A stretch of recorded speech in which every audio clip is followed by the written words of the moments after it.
we'll get started. Thanks, Michael. Sorry that we're late. We just finished up the video session with the group, and we talked after the game against Germany about it being a great learning experience for us. And, we sat in the locker room right there and processed the game, got a lot of feedback from the players, gave them our feedback, but overall, really good learning against a top-class opponent. I think the a couple takeaways are, a team like that's extremely good on the ball, extremely talented offensive players, is moments where our defensive shape needs to be absolutely rock solid. The execution of our movement in pressing has to be solid. And when it's not, they can exploit you. And we saw that happen against Germany.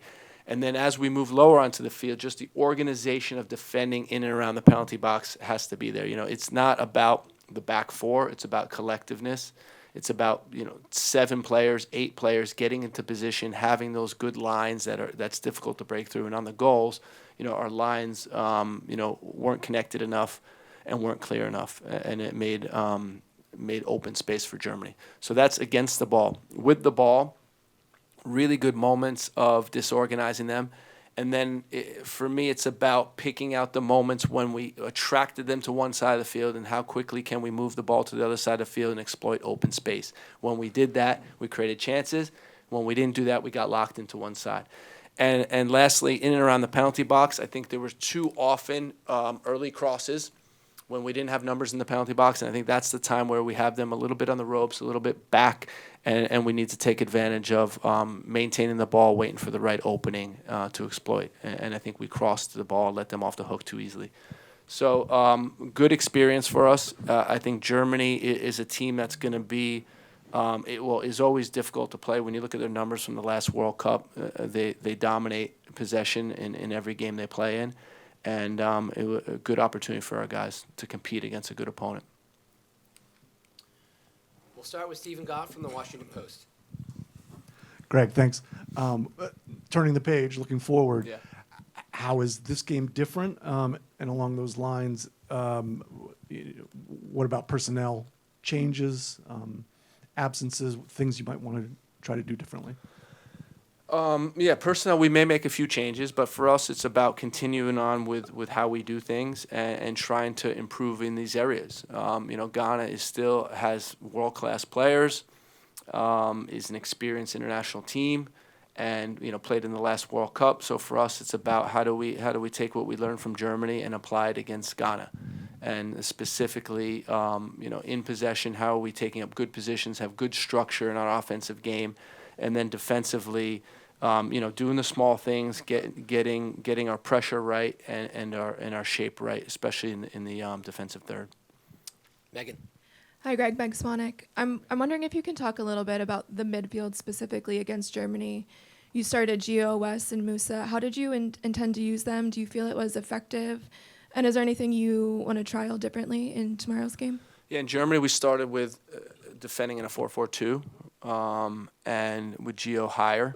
And then we had a midfield 2, and I thought that there was time we weren't connected enough. I think we got a little bit too man-orientated on their attacking midfielders. We want our midfielders with a nice, strong connection with each other, and we didn't always have that. I thought in possession, for me, it was about how do we keep the guys central? How do we really try to attract the German opponents? We're good enough on the ball to receive balls under pressure and really draw in that pressure to find open spaces. I didn't think we did that regularly enough. But in terms of output, I think Gio got into some really good positions in his 45 minutes, made some key passes that led to goal-scoring opportunities, and that's something we want to build on. Yeah, Greg, Ben Wright. I'm curious for your thoughts on Flo's involvement. Do you feel like he has been involved enough kind of just in around the box and in build-up? And if not, how do you make that more of an emphasis without changing too much in the attack? Yeah, for me, it's about just looking for him. He made some really good runs, and can we get him? Can we find him with runs behind the back line? Germany had, they had one weakness. I think it was some pace in the back line, and we didn't exploit that enough with Ballo. And then in the penalty box, there were some moments where he was close. But just a little bit unlucky on the ball that Christian shoots. If Christian lets it go, it's a tap in for Ballo. He gave that good pass to Christian that led to that the play that could have been a penalty. So he had some involvement, but I think we just got to get him more active. Welcome, Greg, to Nashville. Claudio Villalobos from Nashville Noticias and Nashville Total Sports. It seems like during the Germany game, which you already explained a lot of stuff that happened, the slow pace didn't work on your favor. I mean, it seems like under your reign, the U.S. always played a very faster paced game. Was that because of the opposition or just something the guys didn't want to do that you told them? Well, it's interesting. It's Germany has a very good offensive structure and is very patient, and that by nature slows the game down. When you look at our distances in the game, it's true. Our intensive distance, high-speed running was down, and a lot of it because they had 60% possession, and we had to keep a really organized shape. It is a thought to think of. To dwell on if we want to be a higher pressing team against a team like Germany, do we want to be more active and less preventative? And that's something that we discuss in the coach's office. But either way, I think Germany does an excellent job of controlling games that makes it difficult for the opponent. To your left. Are you going to change the way you play against Ghana tomorrow? I think we have a way to play, and we're going to continue to play our way. And we want to try to be dominant on the ball. We want to be strong defensively, high pressing, and so I'd expect to see that. Steve. Greg, how would you describe how Eunice's role and responsibilities change when Tyler's not on the field? Yeah, I mean, I think in the game against Germany, Weston and Eunice had similar roles. They're supposed to be connected in central midfield. And, I think that's what it was, especially when we were defending in a 4-4-2. When we moved to 4-3-3, it was more, Luca, Weston, and Eunice were supposed to be shifting together and supposed to be connected as a line. And I think, overall, it was that lack of execution that I think, hurt all of them, not just Eunice. I think it made it more complicated for them in the game. But, he's good at winning balls. He's good at passing the ball. He's good at receiving balls in tough spaces. So I think he fills in nicely. Chris. Greg, welcome to Nashville. Thank Chris you. Harris at the NBC station Hey, here. Chris. What do you think of the venue here, and what have you heard about the atmosphere in this place? Yeah, I was here for the Leagues Cup final. Fantastic atmosphere. I've been to the regular season game here as well. Nashville is a great place for soccer. It's a great stadium. We're looking forward to playing here tomorrow in front of the fans. The fans are excellent here. And just another example of, growing soccer cities in the United States. When you think about Atlanta and Austin and certainly Nashville, those are some of the newer cities that come to mind with fantastic atmospheres. Chris kind of stole mine, but to just kind of piggyback off that, when fans are coming in and they get to see you maybe once every 2 years or something like that, what do you hope Nashville fans and the crowd here see from your club tomorrow night? Yeah, I think it's a chance to see the best players in the United States play together against a really good opponent. And just, international soccer is a different game than club soccer, and it's great for the fans to be able to preview this, especially before the World Cup on our home soil. And I know Nashville has great fan support, great facilities, both training facilities and stadium, and we hope that the fans come out tomorrow to see us. We'll take a few questions from those joining virtually, and we'll continue with Paul Tenorio. Thanks, Michael. I'm going to do 2 questions here. Sorry, Greg. The first is just to follow up on what you mentioned about the defensive structure with the midfield. What do you ascribe that to? Is it just more communication between Eunice and Weston and the midfielders in the back line, especially in defending in and around the box? Is it just kind of being more disciplined in the roles that you had talked about before the game and how to defend?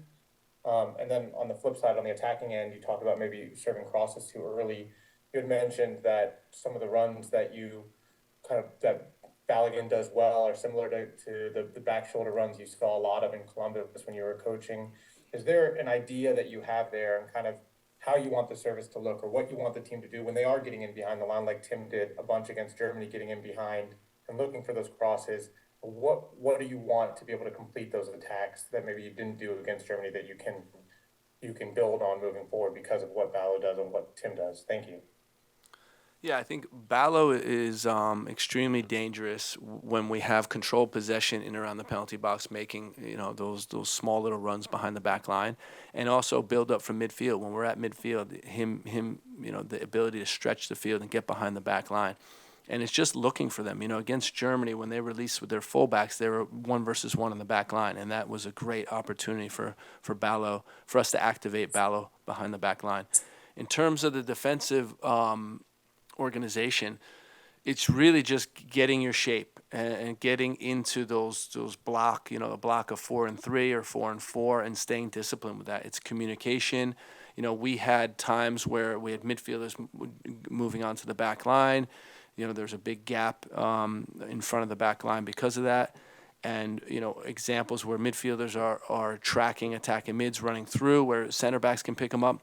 I think it was somewhat of lack of communication that led to that. But again, when it happens at a higher speed, it's more challenging, and that's why we really are taking a lot from this game, because you're playing against some of the best attacking players in the world, and you have to be prepared. You have to be communicating, and it happens in an instance. And the speed of that was really, really good to see. Next is Ron Blum from the Associated Press. Hey, Greg. Wanted to check, have any rules or procedures been put in place to prevent player relatives and families from lobbying the coaching staff in U.S. soccer for playing time like we saw at the World Cup? Or do you think that was an anomaly and no procedures need to be put in place additionally? That's something that U.S. soccer leadership is discussing, and as of now, nothing's been put in place. Next will be Henry Bushnell from Yahoo. Thanks, Michael. Greg, appreciate your time. At your post-match press conference on Saturday, you spoke about how one of the lessons from that game was that against teams like Germany, the game needs to be a bit tighter. It can't be that open. Did you go into that game wanting it to be open and end-to-end to see what that would look like against a top opponent, or was that more so just a result of on-field decisions and how things played out on the fly, especially when possession changed hands?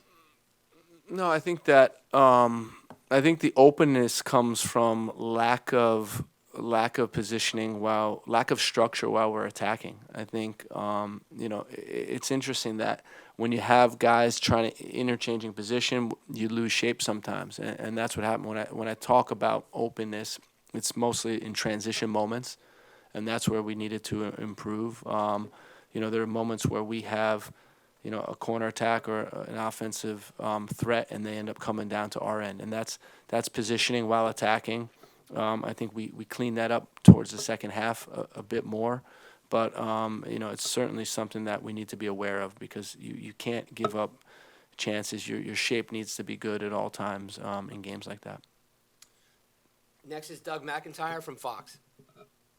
Thanks, Michael. 2 questions for me as well, Greg. You mentioned earlier the feedback that you got from players after the Germany game. I mean, what did they see? What did they say to you on second look? And, you were part of the team, the World Cup team in 2006 that lost to Ghana, the first of, three meetings at consecutive World Cups against them. How aware is the current group of that history? Does it add anything at all to this, or is that more just something that media, people like me talk about? Curious your thoughts on that. Thanks.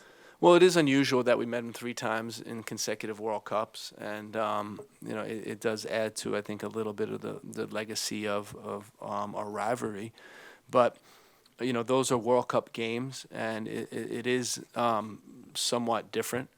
But in terms of the feedback from the players, it was really trying to extract what we learned from this game, because part of it, or a lot of it is we want to be able to beat top teams. So we say, okay, if that is the premise, how are we going to do that? Because we're a good bit off of it in that game. And what are we going to do? What's important? And it comes down, I think, from the players' feedback, it comes down to the moments, the focus in every single moment. Against top teams, you're 2 passes away from getting scored on every time they have the ball. and you need to be really focused, really dialed in, and when you're not, you get punished. And I think that is a really good learning experience for us.